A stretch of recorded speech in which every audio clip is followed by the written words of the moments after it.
وَكَأَيٍّ مِّن دَابَّةٍ لَا تَحْمِلُ رِزْقَهَا، اور کتنے ہی چوپائے ہیں زمین میں تم دیکھتے ہو، وہ اپنا رزق اٹھائے تو نہیں پھرتے۔ یہ پرندے جو ہیں، کیا ان کا رزق ان کے پاس سٹور میں کہیں ہوتا ہے؟ حضرت مسیح کا ایک بڑا پیارا جملہ ہے سرمن آف دی ماؤنٹ میں، کیوں فکر کرتے ہو، اپنے حواریین سے کہہ رہے کیوں فکر کرتے ہو کہ کیا کھائیں گے؟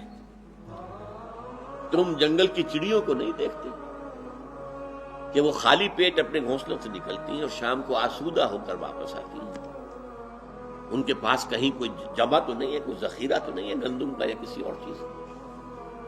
تو جو آسمان کے پرندوں کو کھانے کو دیتا ہے، کیا وہ تمہیں نہیں دے گا؟ یہ خوبصورت انداز۔ کیوں فکر کرتے ہو کیا پہنو گے؟ جنگل کی سوسن کو نہیں دیکھتے کہ جس قدر شاندار لباس اللہ نے اسے دیا ہے، رنگین۔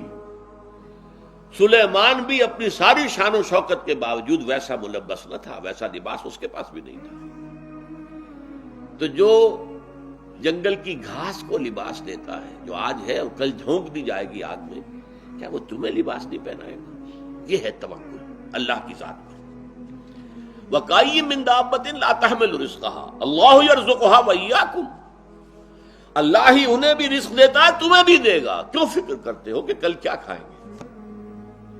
آج جس نے تمہیں رزق دیا وہ کل بھی دے گا، تم اس کے اوپر توکل کرو، اعتماد کرو۔